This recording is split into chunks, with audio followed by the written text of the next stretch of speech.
Haunted hospital JNIMS। बहुत सालों से ये hospital essential medical services public को प्रोवाइड करता आया है,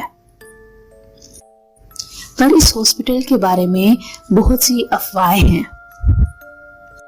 जो अब आहिस्ता आहिस्ता बढ़ती ही जा रही हैं। तो इन अफवाहों की वजह से ये जगह हॉन्टेड है। कहा जाता है कि यहाँ के गायनाकोलॉजिस्ट डिपार्टमेंट और यहाँ के वॉशरूम रात के वक्त सेफ नहीं हैं। ऐसे ही एक रात एक नर्स अंजलि, जिसने ये हॉस्पिटल लेटेस्ट ज्वाइन किया था, रात को एक गायनाकोलॉजिस्ट डिपार्टमेंट में एक पेशेंट को हैंडल कर रही थी। तभी अचानक से उसे कॉरिडोर में किसी रोने की आवाज आई। उसने सोचा कि इतनी रात को कौन रो रहा है, तो वो कॉरिडोर में जाकर चेक करने लगी। कॉरिडोर में उसे रोने की आवाज तो आ रही थी, लेकिन उसे कोई ना दिखा।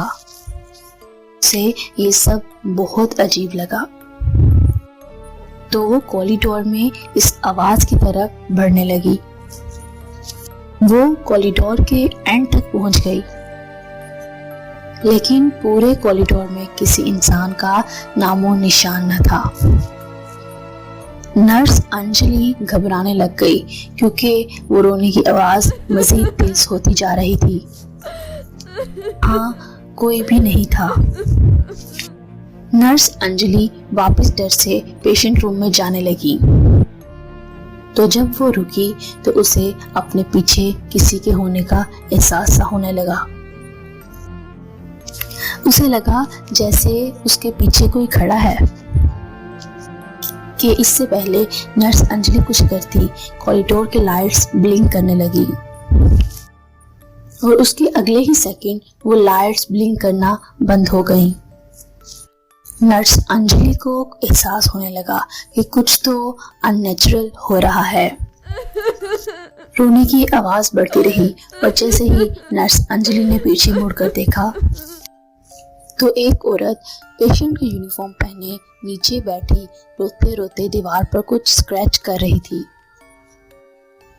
वो बार बार बस यही बोलती जा रही थी कि मेरे साथ कुछ गलत हुआ, गलत हुआ, गलत हुआ। ये देखकर अंजलि बिल्कुल सुन पड़ गई थी, जैसे अंजलि की बॉडी ही फ्रीज हो गई हो। अंजलि को कुछ समझ नहीं आ रहा था कि अचानक से उसके साथ ऐसा क्या हो रहा है। उसके सामने वो लेडी पेशेंट कौन है और ऐसे क्यों बिहेव कर रही है। अंजलि ने उस पेशेंट के पास जाने का सोचा तो अंजलि ने देखा कि औरत के जिस्म के नीचे वाला हिस्सा खून से लथपथ था। जैसे ही वो औरत अंजलि के करीब मुड़ी, नर्स अंजलि के होश उड़ गए।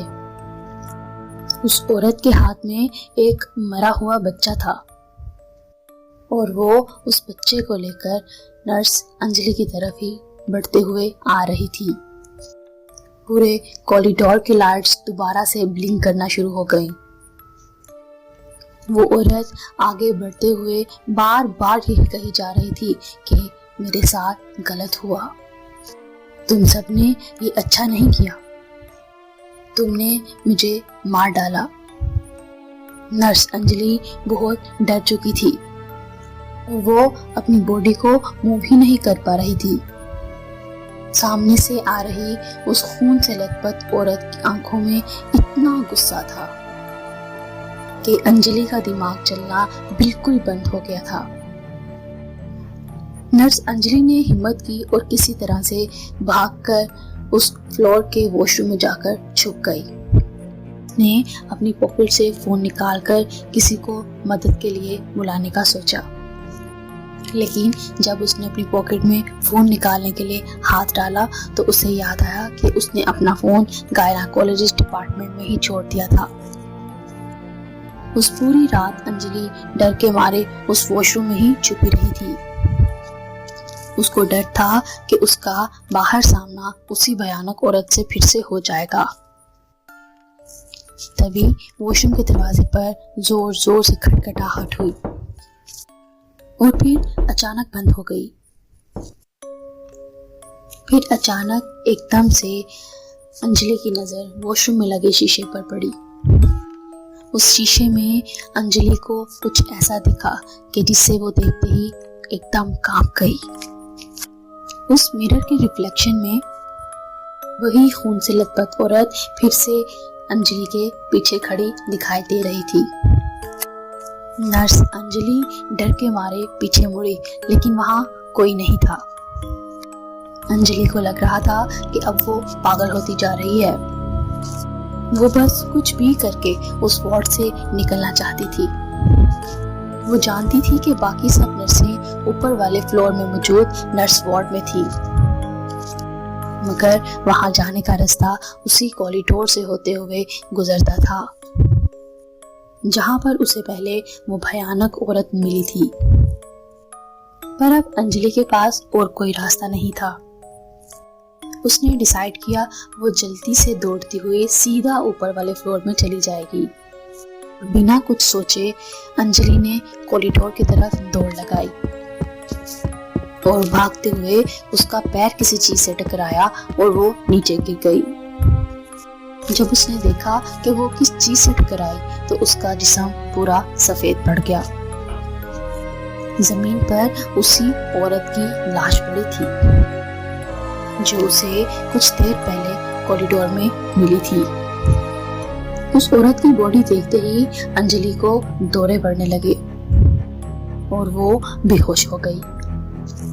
अगले दिन उसकी आंख खुली तो वो खुद उसी हॉस्पिटल में पेशेंट थी।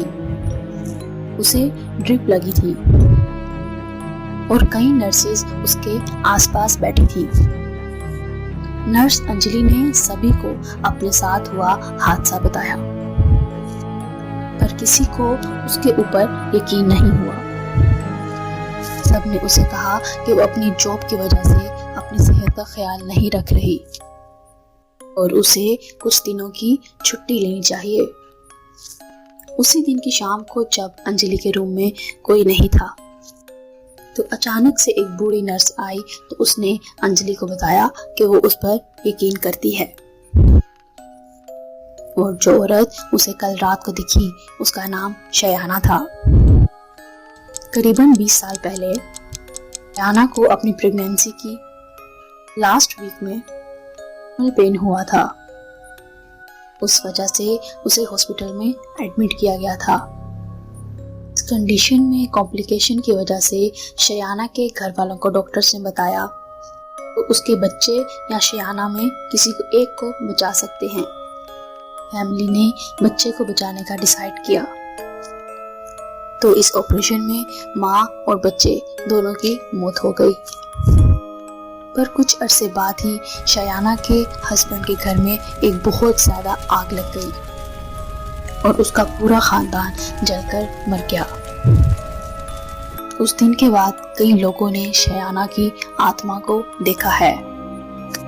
उसकी आत्मा इसी हॉस्पिटल के कॉरिडोर में गायनाकोलॉजिस्ट डिपार्टमेंट में भटकती रहती है। ये सब सुनते ही नर्स अंजलि के होश उड़ गए। उसने फौरन जॉब छोड़ दी, यहाँ तक कि उसने दूसरे हॉस्पिटल्स में नाइट शिफ्ट ड्यूटी करने से भी मना कर दिया। आपको क्या लगता है, क्या वाकई JNIMS हॉस्पिटल वाकई सच में हॉन्टेड है? कैसी लगी आपको ये कहानी कमेंट्स में जरूर बताइएगा।